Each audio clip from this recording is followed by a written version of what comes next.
Hello, this is Kamlesh Ahuja sir की chemistry class. Last class में हमने electrophilic substitution reaction of phenol start की थी और मैंने क्लियर कर दिया था कि फिनोल का जो OH ग्रुप है वो इलेक्ट्रॉन डोनेटिंग रेजोनेंस उसका इफेक्ट होता है। तो OH का जो इलेक्ट्रॉन डोनेटिंग रेजोनेंस है उसकी वजह से रिंग पर इलेक्ट्रॉन डेंसिटी बेंजीन रिंग के कंपैरिजन में बहुत ज़्यादा बढ़ जाती है और वो स्पेशली ऑर्थो और पैरा कार्बन पर इंक्रीज होती है।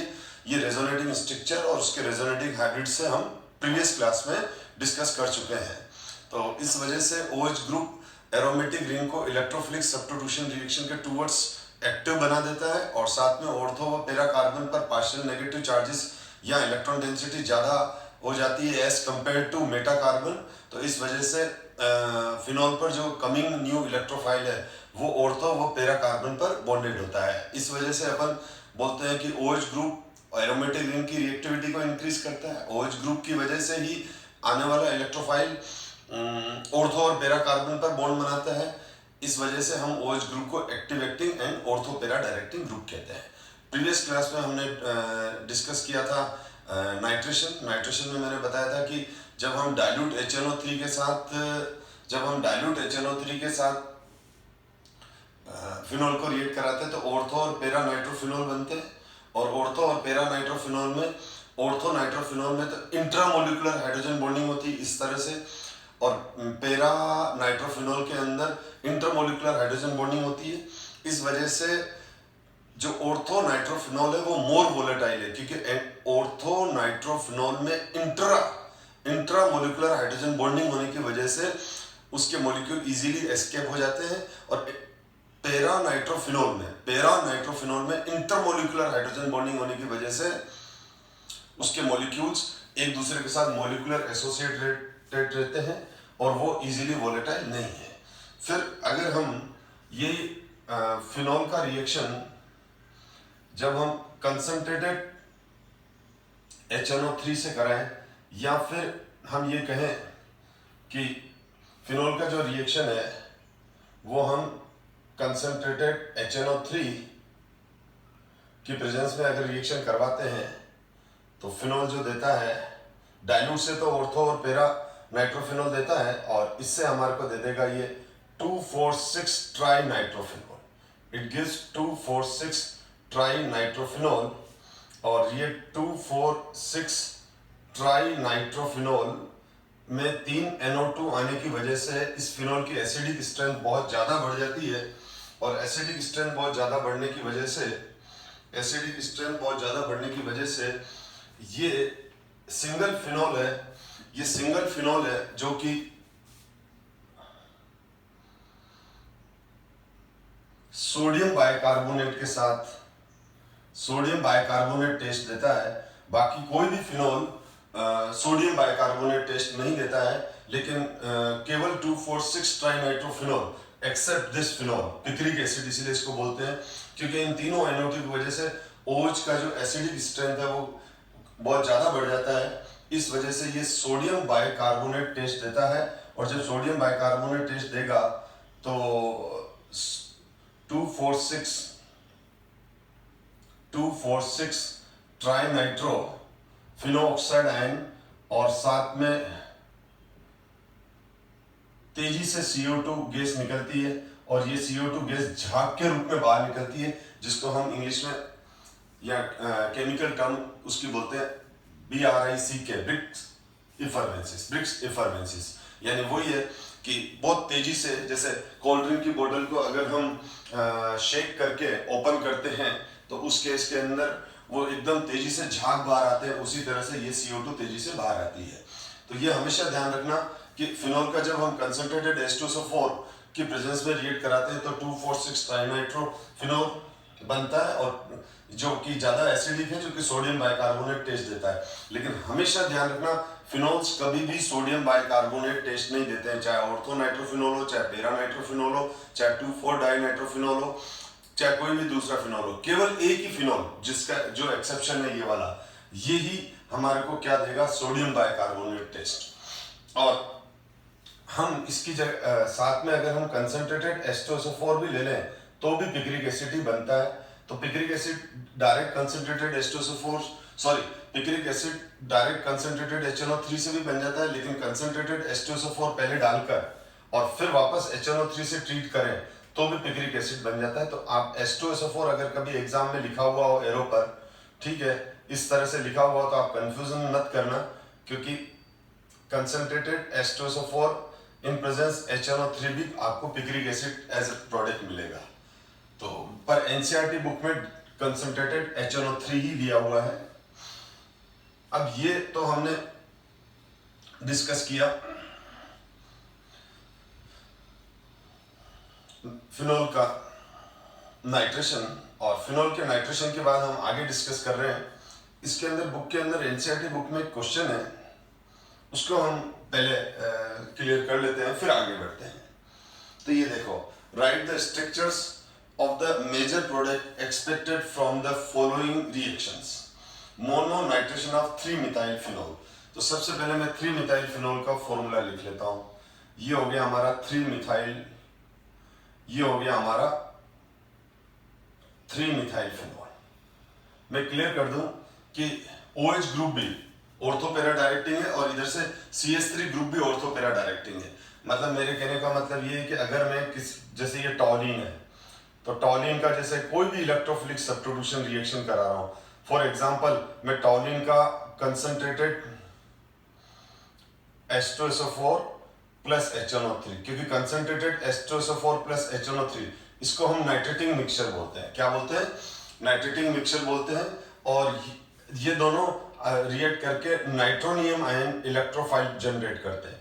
और CH3 जो है वो एक्टिव एक्टिंग ग्रुप है, क्योंकि इसका इंडक्टिव इफेक्ट इलेक्ट्रॉन डोनेटिंग होता है, और सारे electron donating group aromatic ring की रिएक्टिविटी टुवर्ड्स इलेक्ट्रोफाइल इंक्रीज करते हैं। तो यहाँ पर ये इलेक्ट्रोफाइल यहाँ पर और यहाँ पर अटैक करता है। इस वजह से क्या हो जाता है, ऑर्थो एंड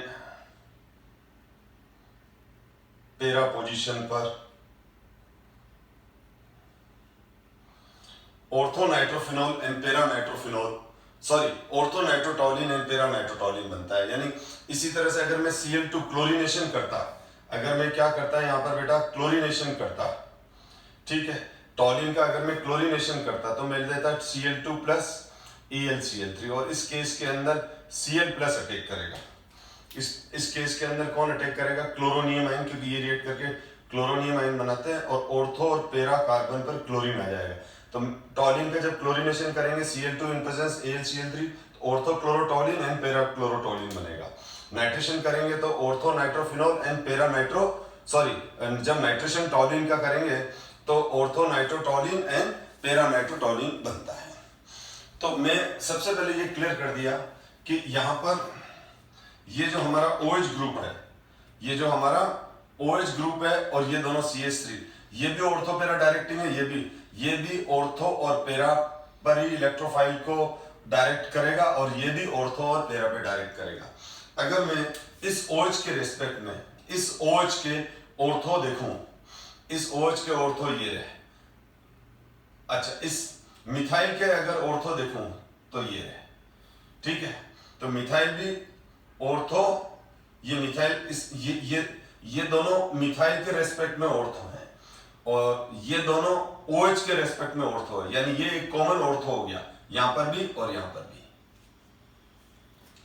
तो हमेशा ध्यान रखो बेटा।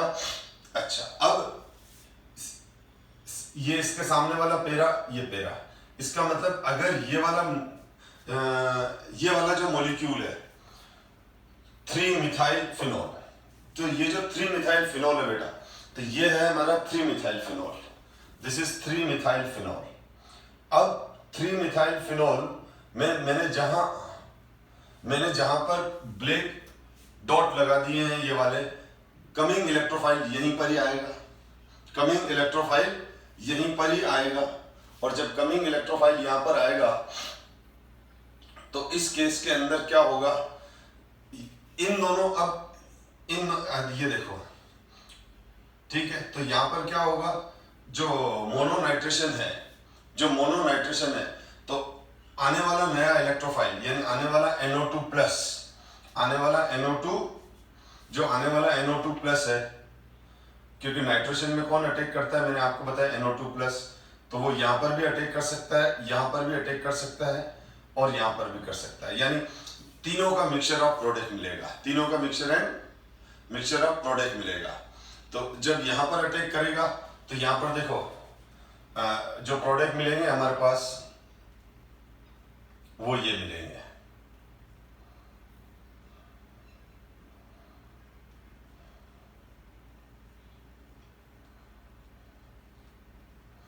तीन तरह के प्रोडक्ट पॉसिबल हैं।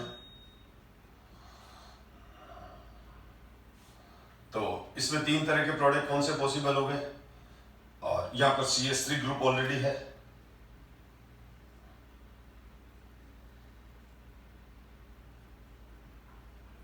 तो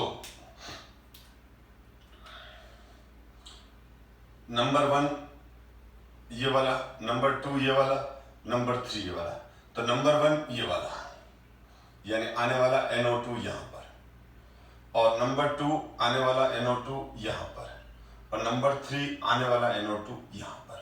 तो 3 प्रोडक्ट मिलेंगे, और 3 प्रोडक्ट मिलेंगे तो इन सब में से जो सबसे माइनर प्रोडक्ट होगा वो थर्ड वन होगा, क्योंकि OH का इन दोनों ग्रुप का या स्टेरिक हिंड्रेंस सबसे ज्यादा है, तो थर्ड वाला माइनर है।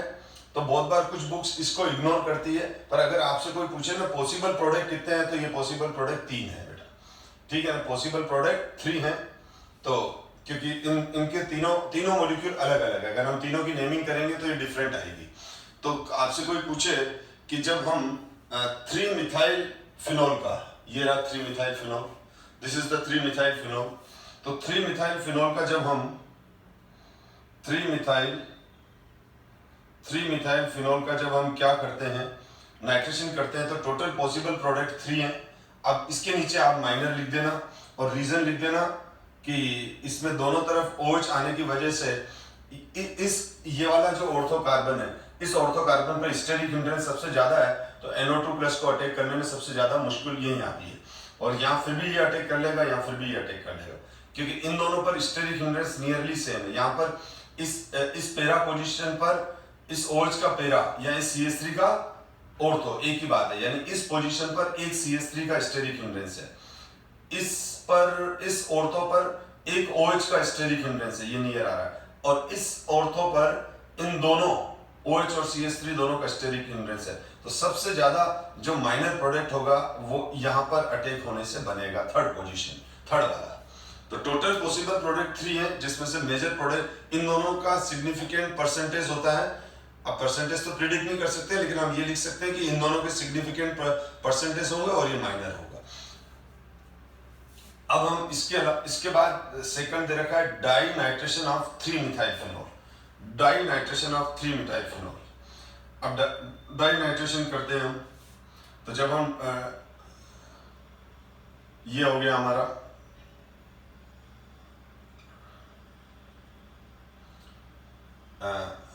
Die nitration of 3 methyl phenol,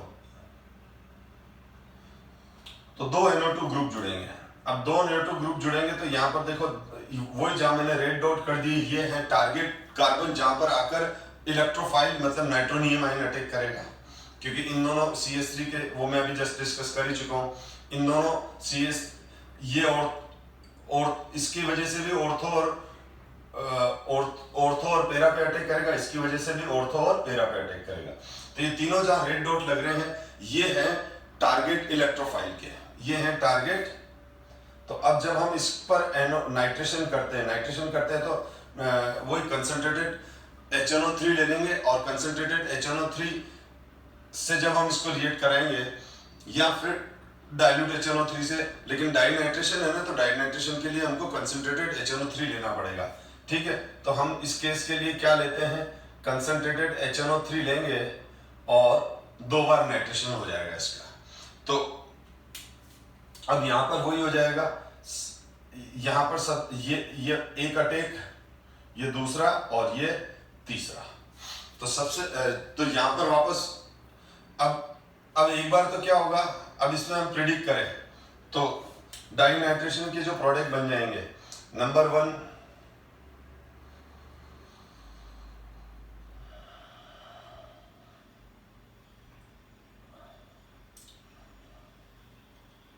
तो यहाँ पर जो प्रोडक्ट बनेगा बेटा वो बना रहा हूं मैं, 2 NO2 लगाना है एट ए टाइम, 2 नहीं। तो एक तो ये हो गया कि दोनों NO2 यहां आ गए, और दूसरा ये हो गया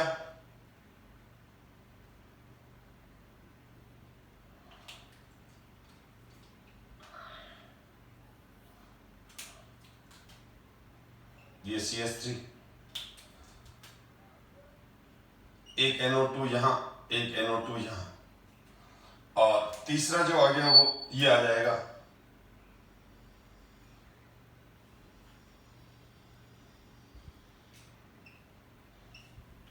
तो टोटल पॉसिबल प्रोडक्ट इसके भी 3 हो जाएंगे बेटा, इसके भी टोटल पॉसिबल प्रोडक्ट क्या हो जाएंगे, 3 हो जाएंगे। अब आप मुझे बताओ मेजर कौन सा होगा। मैं इसको ए बोल रहा हूं, इसको बी बोल रहा हूं, और इसको सी बोल रहा हूं। तो जनरली अगर खाली एक ही प्रोडक्ट पूछे तो हम सी लिखेंगे, क्योंकि यहां मैंने क्या कहा, यहां पर अटैक होना थोड़ा मुश्किल है, क्योंकि दोनों तरफ से मिथाइल ग्रुप, दोनों तरफ से ओ, इधर OH और इधर CH3, तो यहां पर बीच में आके अटैक करके यहां जुड़ना भारी काम है, क्योंकि OH और CH3 ने इस ऑर्थो कार्बन को ढक रखा है। ठीक है, यहां पर इस ऑर्थो कार्बन को एक OH ने ढक रखा है, तो यहां से एक डायरेक्शन मिल जाता है इसको अटैक करने का, और इसी तरह से इसको भी एक CH3 ने ढक रखा है, तो यहां से मिल जाता है। इसीलिए है ना, ए और बी तो माइनर प्रोडक्ट है, यहाँ पर A and B minor product है, और अगर खाली आपको एक ही प्रोडक्ट पूछे तो सी प्रोडक्ट बनेगा। तो कौन सा बनेगा बेटा, सी प्रोडक्ट। तो हमारे को जो, अगर आपको नाइट्रेशन से केवल मेजर प्रोडक्ट के बारे में पूछा हुआ हो बेटा, अगर आपको नाइट्रेशन के बारे में केवल मेजर प्रोडक्ट के बारे में पूछा हुआ हो, तो मेजर प्रोडक्ट ये हो जाएगा बेटा,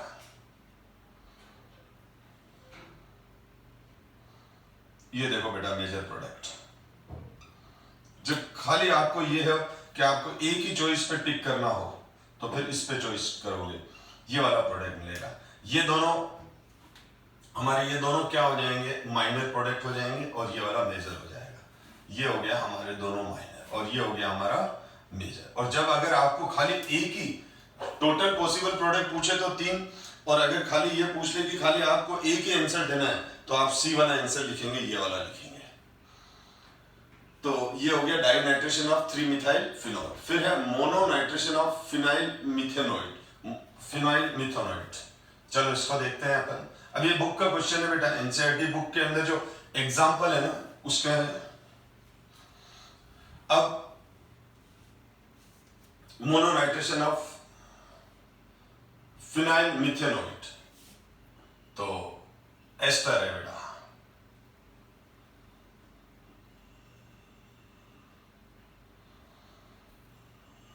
ध्यान देना।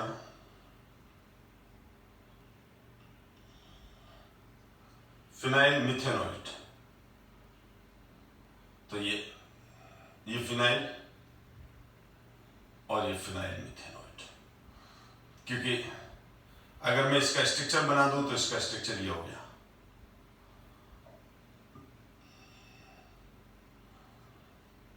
This molecule is called phenyl methanoate, क्योंकि अगर मैं इसका नाम लूं बेटा,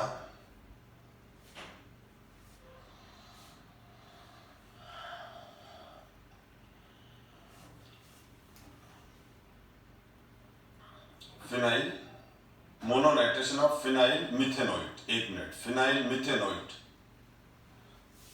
फिनाइल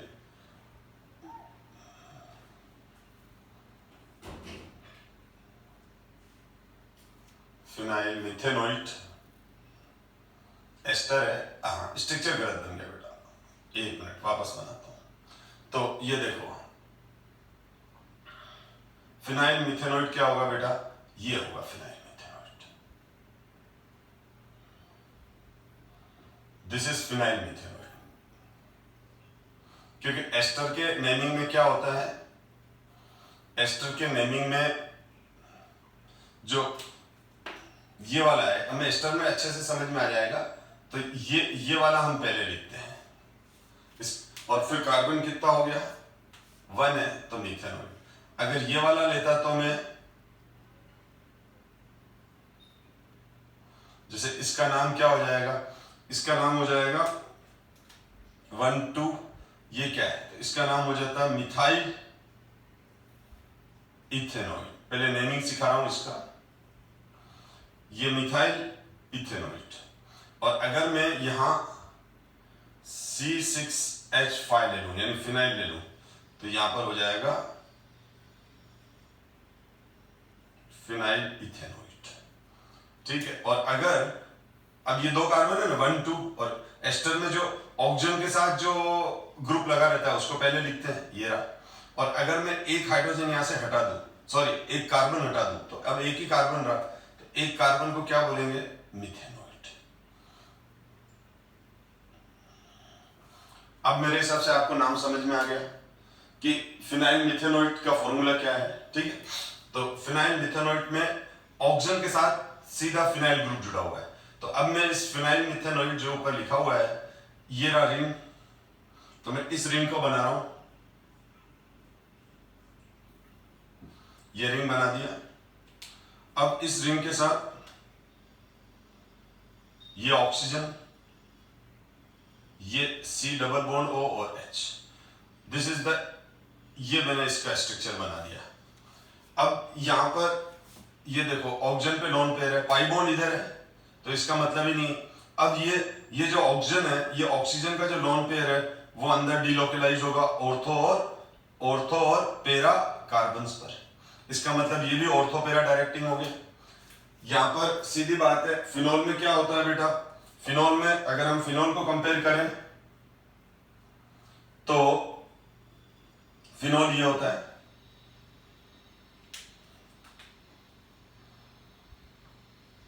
और आपने देखा ही है कि फिनॉल का जो ये ऑक्सीजन का लोन पेयर अंदर डिलोकलाइज होगा और ऑर्थो और पेरा कार्बन पे नेगेटिव आएगा।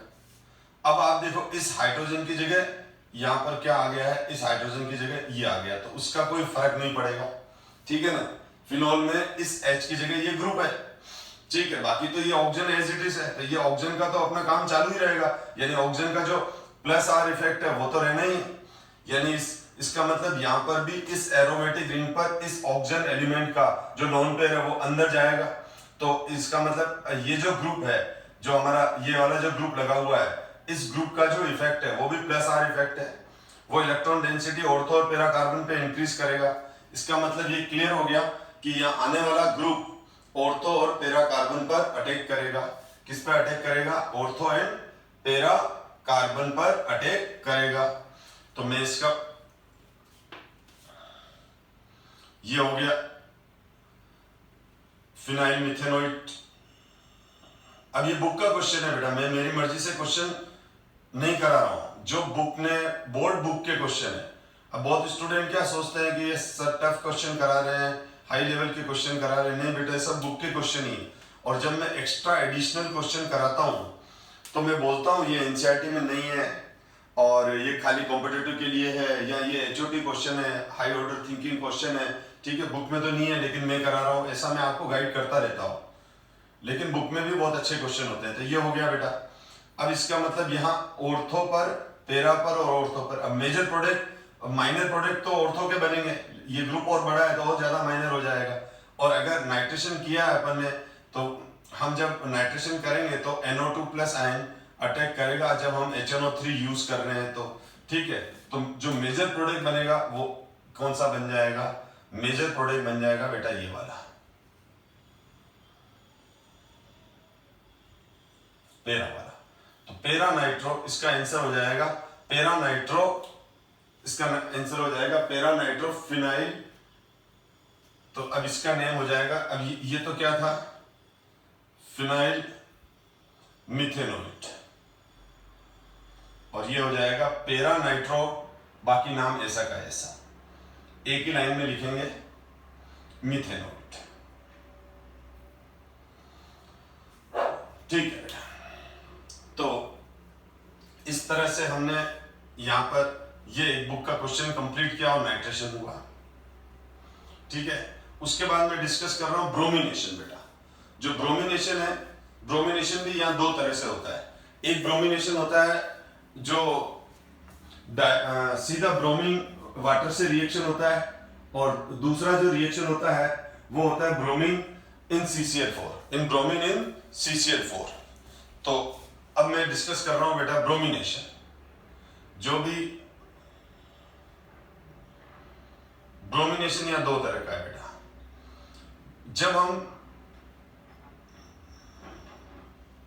जब हम ब्रोमिनेशन Br2 इन कार्बन डाइसल्फाइड, एनसीईआरटी में कार्बन डाइसल्फाइड है, लेकिन हम इसके अलावा ये भी ले सकते हैं Br2 इन CCl4, दोनों में सेम ही प्रोडक्ट बनता है। यानी ब्रोमीन का सॉल्यूशन कार्बन डाइसल्फाइड के साथ या ब्रोमीन का सॉल्यूशन CCl4 के साथ हो।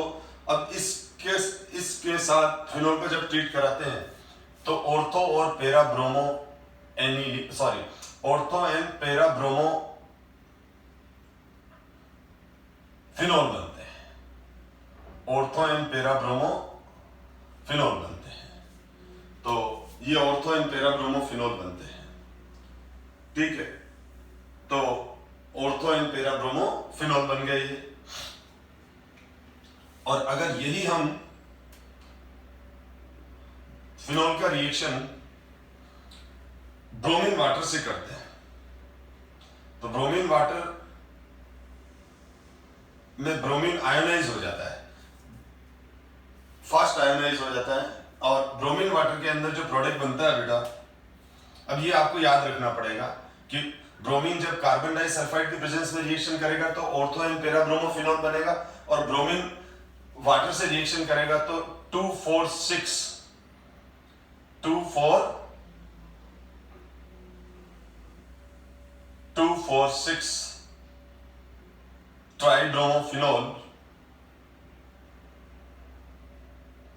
ट्राइब्रोमोफिनोल बनेगा, और ये वाइट प्रेसिपिटेट होता है। तो ये 2,4,6 ट्राइब्रोमोफिनोल बनता है जो कि वाइट प्रेसिपिटेट आता है। तो ये ध्यान रखना। और तो ये ब्रोमिनेशन हुआ बेटा। तो हम आगे बढ़ते हैं बेटा। तो अभी तक हमने क्या पढ़ लिया? नाइट्रेशन कंप्लीट कर लिया, बुक का एक क्वेश्चन कंप्लीट किया, फिर ब्रोमिनेशन कंप्लीट किया। अब ब्रोमिनेशन के बाद हम आते हैं कॉल्बे रिएक्शंस। तो मैंने आपको बताया था अभी पिछली क्लास में ही कि फिनोल और फिनोऑक्साइड आयन कौन ज्यादा इलेक्ट्रोफिलिक सब्स्टिट्यूशन रिएक्शन के टुवर्ड्स मोर रिएक्टिव है? फिनोऑक्साइड। तो कॉल्बे रिएक्शन में बेसिकली हम वीक इलेक्ट्रोफाइल यूज करते हैं, CO2। तो कॉल्बे रिएक्शन है। अब बहुत सारे स्टूडेंट पूछते हैं मेरे से कि सर अभी तक तो आपने जो दोनों रिएक्शन कराई तो वो तो डायरेक्ट फिनोल पे करा दी, लेकिन कॉल्बे रिएक्शन में क्या होता है? बोर्ड पे ध्यान देना बेटा। कॉल्बे रिएक्शन के अंदर हम जब फिनोल का रिएक्ट कराते हैं CO2 से, ठीक है, इन एसिडिक मीडियम, ठीक है, या CO2 से करा दें। चलो पहले सिंपल सी बात करें, CO2 से रिएक्शन कराते हैं तो कोई रिएक्शन नहीं होता है, क्योंकि CO2 एक वीक इलेक्ट्रोफाइल है। CO2 is the week electrophile, क्योंकि CO2 क्या है? न्यूट्रल है, और CO2 वीक इलेक्ट्रोफाइल में आता है। तो जब भी हम वीक इलेक्ट्रोफाइल के साथ, अगर हमारा इलेक्ट्रोफाइल वीक है, तो उस केस में हम सबसे पहले फिनोल को किससे रिएक्ट कराते हैं? बेस से रिएक्ट कराएंगे। बेस से रिएक्ट कराएंगे तो क्या हो जाएगा? तो देखो हमने फिनोल को रिएक्ट कराया बेस से, फिनोल को रिएक्ट कराया NaOH से। तो जब हम फिनोल को NaOH से रिएक्शन करवाते हैं तो सोडियम फिनोऑक्साइड आयन बनता है। सोडियम फिनोऑक्साइड आयन बनता है, यानी ये तो सोडियम आयन है, ये तो अलग ही रहेगा, तो फिनोऑक्साइड। अब ये वाली रिंग और ये वाली रिंग कौन ज्यादा रिएक्टिव है? ये वाली रिंग। फिनोऑक्साइड आयन की जो एरोमेटिक रिंग है वो बहुत ज्यादा रिएक्टिव है। फिनोऑक्साइड आयन की जो एरोमेटिक रिंग है वो बहुत ज्यादा रिएक्टिव है एज कंपेयर टू फिनोल, क्योंकि O- strong electron donating group है। ये मैं पहले प्रीवियस क्लास में डिस्कस कर चुका हूं। तो अब जब मैं इस पे CO2 का रिएक्शन कर रहा हूं तो नहीं हो रहा है, लेकिन अगर मैं इस पे CO2 का रिएक्शन करूंगा अगर मैं इस पे CO2 का रिएक्शन करूंगा तो क्या बन जाता है, COOH ग्रुप आ जाता है। COOH ग्रुप आ जाता है। मैं CO2 की रिएक्शन भी एक्सप्लेन कर रहा हूं, 2 मिनट रुको बेटा। भाई CO2 से COOH कैसे बना ये एक्सप्लेन कर रहा हूं, पर पहले एक कंसेप्ट क्लियर कर दूं। अब मैं क्या करूंगा, आपको ये चीज मैं लास्ट वीडियो में भी बता चुका हूं, लास्ट क्लास में बता चुका हूं। अब मैं क्या करूंगा, इसके अंदर एसिड डाल दूंगा, जैसे HCl डाल दिया तो HCl का जो H+ है वो रिएक्ट करेगा और यहां पर आ जाएगा और हमारे पास ये मॉलिक्यूल बन जाएगा। इस मॉलिक्यूल को हम सैलिसिलिक एसिड कहते हैं, सैलिसिलिक एसिड कहते हैं, या 2-हाइड्रोक्सी बेंजोइक एसिड भी बोलते हैं। इसका दूसरा नेम है 2-हाइड्रोक्सी। अगर हम इसका कॉमन नेम की बात करें तो इसका कॉमन नेम सैलिसिलिक एसिड है। IUPAC में फिर COOH से स्टार्ट करेंगे कि COOH ग्रुप प्रायोरिटी ऑर्डर में ऊपर आता है 1 2 3 4 5 6, तो इसका IUPAC नेम हो जाएगा 2-हाइड्रोक्सी बेंजोइक एसिड। तो इसका मतलब हमने कॉल्बे रिएक्शन के अंदर क्या किया, कॉल्बे रिएक्शन के अंदर हमने सबसे पहले फिनॉल को NaOH से रिएक्शन करके सोडियम फिनोक्साइड आयन में कन्वर्ट किया और फिर फिनॉल को जब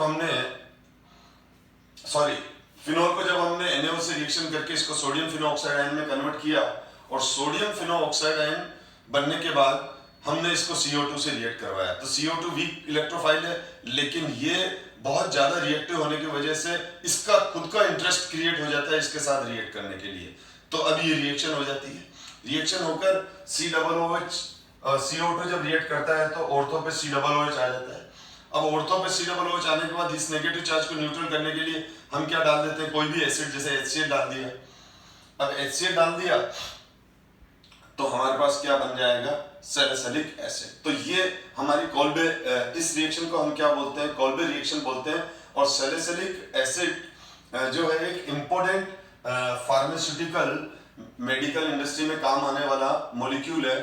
इसके बारे में मैंने 2 क्लास पहले मैंने डिस्कस किया था कि सैलिसिलिक एसिड्स के थ्रू हम एस्पिरिन भी बनाते हैं और मिथाइल सैलिसिलेट, जिसको ऑयल ऑफ विंटर ग्रीन बोलते हैं, वो भी हम इससे बनाते हैं। तो सैलिसिलिक एसिड जो है एस्पिरिन बनाने के काम भी आती है और साथ में सैलिसिलिक एसिड से हम ऑयल ऑफ विंटर ग्रीन बनाते हैं, जो कि हमारा आइडेक्स और मूव के अंदर होता है, पेन किलर होते हैं। तो ये हमारा हो गया कॉल्बे रिएक्शन। तो कॉल्बे रिएक्शन को अगर बुक में देखें तो बुक ने क्या किया है, बुक ने इसको इस तरह से लिख दिया। मैंने तो अच्छे से एक्सप्लेन किया है, लेकिन बहुत बार टीचर बोलते नहीं, हमको तो बुक में जैसे लिखी हुई है वैसे ही चाहिए, जबकि उसका कोई मतलब नहीं है। जो मैंने बताया वो बिल्कुल सही है, अपन ने तो ये आ जाएगा, कोई बात नहीं। फर्स्ट सेकंड यानी पहली बार CO2 से रिएक्शन होकर COOH बना, फिर जो H+ है, अब वो जो HCl है, ठीक है, तो ये जो H+ है वो तो यहाँ आ जाएगा और साथ में NaCl निकल जाएगा। तो ये कॉल्बे रिएक्शन होगी जो अभी बोर्ड पे देख रहे हो। अब मैंने आपको कहा कि ना किस तरह से जब एरोमेटिक रिंग पर जब CO2 अटैक करेगा तो COOH कैसे बनता है। तो देखो मैं एग्जांपल से समझाता हूं। ये देखो बेटा, ये हमारा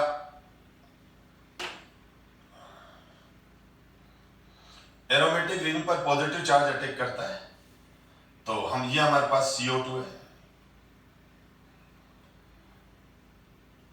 और ये जब CO2 है तो ये जो बॉन्ड है, ये ब्लू वाला बॉन्ड पाई बॉन्ड है, ये पाई बॉन्ड ब्रेक हुआ और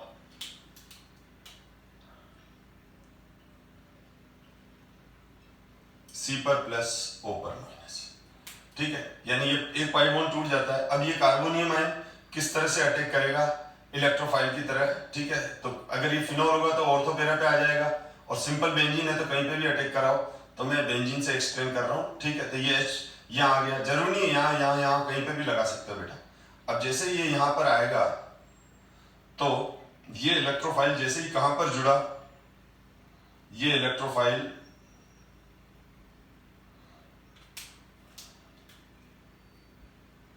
जैसे यहां पर आया तो ये CO- ये वाला ग्रुप यहां जोड़ दिया मैंने, तो C पर प्लस था तो ये अटैक करके रिंग से H प्लस निकल गया। यानी रिंग पर जब आपको मालूम है, रिंग पर जब E प्लस अटैक करता है, रिंग पर जब E प्लस अटैक करेगा तो रिंग पर E आ जाएगा और H प्लस आयन बाहर निकल जाएगा। तो वही है, C प्लस अटैक करेगा H प्लस, अब ये H प्लस वापस यहां आ जाएगा और H प्लस यहां आकर ये बेंजोइक एसिड बन गया। तो मैंने एक्सप्लेन किया कि किस तरह से ये अटैक होता है। ठीक है, तो ये CO2 इस तरह से अटैक करता है। तो बेंजीन, अगर हम अब आपको अगर ये मैकेनिज्म समझ में आ गया तो इस मैकेनिज्म को आप काफी सारी हेल्प ले सकते हो अलग अलग रिएक्शंस के लिए। जैसे ये देखो, अगर मैंने CO2 की जगह SO3 ले लिया, SO3 ले लिया, SO3 ले लिया, बोर्ड पे ध्यान देना बेटा, तो SO3 ले लिया तो यहां S आ जाएगा और कार्बन की जगह S आ जाएगा, ध्यान से देखो बेटा, और ये आ जाएगा, ये बन जाएगा हमारा बेंजीन सल्फोनिक एसिड। और SO3, तो जब हम बेंजीन को concentrated H2SO4 in presence SO3 heat करते हैं, या डायरेक्ट ही कंसंट्रेटेड H2SO4 के साथ हीट करते हैं, तो बेंजीन सल्फोनिक एसिड बन जाता है। तो आप देख लो कितनी रिएक्शन इजी है बेटा ये। अब ये न्यूट्रल न्यूक्लियोफाइल है। अगर मैंने HCHO के साथ रिएक्शन करा दिया, HCHO, ये देखो फॉर्म, ध्यान देना, HCHO, ये HCHO, बोर्ड पे देखो, बहुत इंपॉर्टेंट चीज चल रही है, ये HCHO फॉर्मेल्डिहाइड के साथ रिएक्शन करा, ये सब वीक न्यूक्लियोफाइल है, HCHO, सॉरी, तो ये सारे वीक न्यूक्लियोफाइल है, HCHO, CO2। तो ये जो न्यूट्रल न्यूक्लियोफाइल है बेटा, ये अटैक हो जाएगा, यहां पर ये अटैक होने के बाद आप देख लो ये बन जाएगा, ध्यान से देखो, मैं इसी में चेंज कर रहा हूं, और ये H प्लस इधर आ जाएगा, और ये क्या बन गया, बेंजीन पे CH2OH आ गया, बेंजिल एल्कोहल बन गया। क्या बन गया? Benzyl alcohol. तो मैं इसको ऐसे लिख ही सकता हूं, this is the benzyl alcohol, benzyl alcohol बन जाएगा। तो इस तरह से है ना, आप खुद भी प्रोडक्ट प्रिडिक्ट कर सकते हैं अगर आपके कॉन्सेप्ट क्लियर है। अब देखो CO2 का रिएक्शन खुद ही कर लेंगे, जो पाई बॉन्ड है वो ब्रेक कर दो, ठीक है, SO3 का, ठीक है ना। इसी तरह से अगर हम रिएक्शन करा दे HCOCl से, तो HCOCl से करेंगे तो यहां पर क्या आ जाएगा, Cl आ जाएगा बेटा, ठीक है। अब ये HCOCl का कार्बन इधर अटैक करेगा, तो ऑलरेडी इस पे क्या है, दो हाइड्रोजन, पहले दो हाइड्रोजन थे HCHO में, अब एक हाइड्रोजन की जगह क्लोरीन आ गया, ये बन जाएगा। अब यहाँ क्या आ जाएगा, OH की जगह Cl। और मैंने आपको बार बार बताया कि एक कार्बन पे दो OH होते हैं तो आप वाटर निकालते हो, एक कार्बन पे दो OH होते हैं तो वाटर निकालते हो, एक कार्बन पे OH और Cl है तो HCl निकाला, HCl निकाला तो यहाँ पर ये क्या आ गया, बेंजल्डिहाइड बन गया। क्या बन गया? बेंजल्डिहाइड बन गया। और HCl जब हम लेते हैं ना, सॉरी, HCOCl की जगह अगर आपको एग्जाम में HCl प्लस CO से रिएक्शन आ जाए, HCl प्लस CO से, तो भी HCOCl ही, HCl प्लस CO आपस में रिएक्ट करके ये बनाते हैं और फ्री रिएक्शन हो जाती है, ठीक है ना। तो ये सब 11 में थी रिएक्शन बेटा, लेकिन देखो मैंने अभी कंसेप्ट क्लियर कर दिया, आप ध्यान से देखो, बहुत इंपॉर्टेंट चीजें हैं ये सारी। तो इसका मतलब ये हुआ कि मैंने ये कहा कि अगर अपन, इसका मतलब ये हुआ कि रिंग पर क्या जुड़ेगा, ठीक है ना। अगर CO2 है तो रिंग पे क्या लगा दोगे, C-OH, ये याद रख लो, मैंने अभी कंसेप्ट बता दिया। अगर SO3 है तो रिंग पे क्या जोड़ोगे, SO2OH, अभी बताया मेरा मैंने। अगर HCHO है ये वाला, अभी बताया, तो रिंग पर क्या जोड़ोगे, CH2OH। इसी तरह से HCOCl है जो जस्ट अभी लास्ट रिएक्शन है, अब HCOCl की जगह हम HCl प्लस CO भी ले सकते हैं, एक ही बात है, ठीक है। और इस SO3 की जगह हम H2SO4 भी ले सकते हैं, ध्यान रखना, यहां पर हम H2SO4 भी ले सकते हैं, फर्स्ट, सेकंड, थर्ड, फोर्थ। अब ये हो गया तो रिंग पर क्या आ जाएगा, रिंग पर CHO आ जाएगा और वापस बाय प्रोडक्ट HCl निकल जाएगा। HCl प्लस CO हो या HCO-Cl हो, तो आप ध्यान रखना जब भी CO2 से रिएक्शन होता हो रिंग पर C-OH शिफ्ट करना, SO3 से रिएक्शन होता हो तो रिंग पर SO2OH लगाना, HCHO हो तो रिंग पर CH2OH लगाना, HCO-Cl हो या फिर HCl प्लस CO देखा हो और एरोमेटिक कंपाउंड से रिएक्शन हो तो रिंग पर CHO ग्रुप लगा देना, रिंग पर क्या लगा देना, CHO लगा देना। तो ये सारे रिएक्शन मैंने डिस्कस किया आपको, लेकिन अब ये सारी चीजें मैंने बुक से हट के बताई आपको, ठीक है, क्योंकि ये चीजें बिल्कुल सिंपल है और आपके कंसेप्ट क्लियर होना जरूरी। कंसेप्ट क्लियर होंगे तभी आपको बुक वाली जो कंटेंट है वो इजी लगेगा। अब हम आगे बढ़ते हैं बेटा। अब आता है नेक्स्ट रिएक्शन, रामन-टीमन रिएक्शन। तो जो रामन-टीमन रिएक्शन है ये भी दो तरह का होता है, रामन-टीमन फॉर्माइलेशन और रामन-टीमन कार्बोक्सिलेशन। तो रामन-टीमन तो अभी हम डिस्कस कर रहे हैं रामन-टीमन रिएक्शन। तो रामन-टीमन रिएक्शन के अंदर भी क्या होता है, वीक इलेक्ट्रोफाइल यूज करते हैं। तो जब रामन-टीमन रिएक्शन में वीक इलेक्ट्रोफाइल है, तो जब भी वीक इलेक्ट्रोफाइल होगा तो ये हमेशा ध्यान रखो, हम क्या करेंगे, हमको क्या करना पड़ेगा। कोल्बे रिएक्शन में भी हमने वीक इलेक्ट्रोफाइल यूज किया था। तो कोल्बे रिएक्शन में जब हमने वीक इलेक्ट्रोफाइल यूज किया था तो हमको क्या लेना पड़ा था, सोडियम फिनोक्साइड आयन। इसी तरह से हम यहाँ पर भी क्या यूज करते हैं, वीक इलेक्ट्रोफाइल, और यहाँ पर वीक इलेक्ट्रोफाइल यूज करते हैं क्लोरोफॉर्म। क्या यूज करते हैं, क्लोरोफॉर्म। तो किस तरह से रिएक्शन है मैं एक्सप्लेन कर रहा हूं तो अपने आप समझ में आ जाएगा। सबसे पहले हम फिनोल का रिएक्शन ध्यान से देखो। सबसे पहले हम फिनोल को ध्यान से देखना बेटा, NaOH से रिएक्शन कराएंगे, और जब फिनोल को NaOH से रिएक्शन कराएंगे तो सोडियम फिनोक्साइड आयन बन जाएगा। जैसे ही ये सोडियम फिनोक्साइड आयन बन गया तो अब ये मोर रिएक्टिव हो गया और वाटर मॉलिक्यूल इलिमिनेट हो गया। अब वाटर मॉलिक्यूल इलिमिनेट होने के बाद हमारा जो ये सोडियम फिनोक्साइड आयन है ये मोर रिएक्टिव है। अब इसके कंपैरिजन में ये रिएक्शन बहुत मोर रिएक्टिव है, ये खुद इंटरेस्टेड है इलेक्ट्रोफाइल से रिएक्ट करने के लिए। अब हम इसका रिएक्शन क्लोरोफॉर्म से करते हैं। तो क्लोरोफॉर्म का स्ट्रक्चर क्या होता है बेटा, क्लोरोफॉर्म का स्ट्रक्चर ये होता है। तो क्लोरोफॉर्म का स्ट्रक्चर ये है।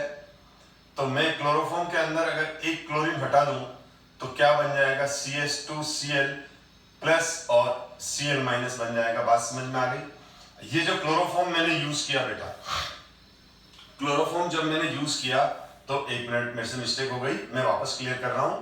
अगर मैंने क्लोरोफॉर्म लिया तो क्लोरोफॉर्म का स्ट्रक्चर ये है, ठीक है। अब क्लोरोफॉर्म में से अगर एक क्लोरीन रिलीज हो गई, क्लोरोफॉर्म में से अगर एक क्लोरीन रिलीज हो गई तो क्या बन जाएगा, CH Cl2 दो, और एक क्लोरीन के, और ये Cl माइनस निकल गया तो इस कार्बन पे कौन सा चार्ज आ गया, पॉजिटिव चार्ज आ गया, ठीक है। अब ये इलेक्ट्रोफाइल हो गया। अब जब ये इलेक्ट्रोफाइल हो गया तो इसने अटैक किया। अब इसने अटैक किया, यहां पर मैं क्लियर कर दूं, ये आपको खाली मैं एक्सप्लेन करने के लिए बता रहा हूं, कॉम्पिटिटिव पर्पस से मैं ये रिएक्शन डिस्कस नहीं कर रहा हूं, क्योंकि इसका मैकेनिज्म थोड़ा कार्बिन मैकेनिज्म से चलता है, और वो कार्बिन क्या होती है वो अभी हमारी इन प्रेजेंट क्लास के बियॉन्ड अवर स्कोप है, ठीक है ना। एक कार्बिन इंटरमीडिएट भी बनती है। तो कोई स्टूडेंट अगर कहीं दूसरी जगह कोई वीडियो देख ले तो उससे परेशान नहीं हो, कार्बिन का नाम सुन के उसको इग्नोर करो। बोर्ड पॉइंट ऑफ व्यू से, कॉम्पिटिटिव पॉइंट ऑफ व्यू से मैंने कार्बिन, नाइट्रीन, ये सारे GOC के अंदर डिटेल में डिस्कस कर रखे हैं, ठीक है। तो अब यहाँ पर आ गया हमारे पास CH Cl2, और जब यहाँ पर ये निकलेगा तो H प्लस निकल जाएगा। तो यहाँ पर हमारे पास ये हो गया। अब देखो, अब मैं ये मॉलिक्यूल बना, तो बहुत सिंपल सा रिएक्शन है, समझ में आ रहा है। यहाँ पर ये क्या हो रहा है, फिनोल है। फिनोल को हमने NaOH से रिएक्शन कराया, सोडियम फिनोक्साइड आयन बनाया। अब सोडियम फिनोक्साइड आयन, अब क्लोरोफॉर्म है तो क्लोरोफॉर्म का मैंने आयनाइजेशन कर दिया, Cl अलग हटा दिया। Cl हटाऊंगा तो Cl माइनस आ जाएगा, इस कार्बन पे पॉजिटिव आ गई। ये इलेक्ट्रोफाइल है, ये इलेक्ट्रोफाइल ने यहाँ अटैक किया और यहाँ आ गया। मैकेनिज्म समझो बेटा, पहले स्टेप समझो। अब CH पे दो Cl आ गए, इधर से ये H प्लस निकल गया और H प्लस और Cl माइनस कंबाइन करके HCl बना दिया, अलग हटा दिया मैंने इसको। अब रिएक्शन में हमने एक्सेस ऑफ NaOH ले रखा है, ठीक है, तो यहाँ पर वो हो जाएगा न्यूक्लियोफिलिक सब्स्टिट्यूशन रिएक्शन होगा Na plus OH minus, Na plus OH minus, क्योंकि अब OH माइनस आयन इन दोनों इस कार्बन पे न्यूक्लियोफाइल की तरह अटैक करेगा, तो ये NaCl निकल जाएगा, ये NaCl निकल जाएगा। तो होगा क्या, होगा ये बेटा कि अब यहां पर ONA है, ये ONA जैसे यहां आ गया और साथ में यहां CH है और CH पे OH आ गया और प्लस 2 NaCl अलग हो गया। अब एक कार्बन पे 2 OH आ गए, अब एक कार्बन पे 2 OH आ गए तो क्या हो जाएगा, वाटर निकल जाएगा, और एक कार्बन पे 2 OH आते ही वाटर निकला, वाटर निकलते ही हमारे पास जो कंपाउंड बन गया वो ये बन गया ONA और CHO प्लस H2।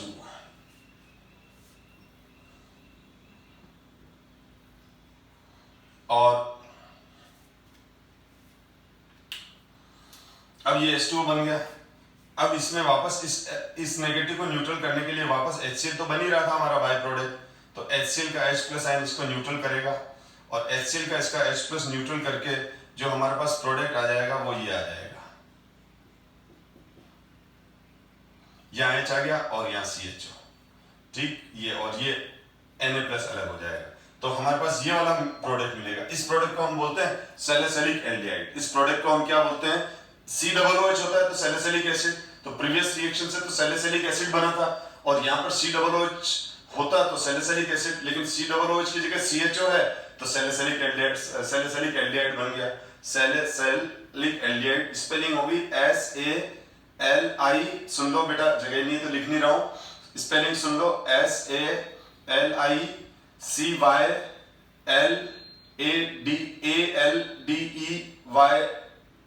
वापस सुन लो बेटा, SALICYLADEY,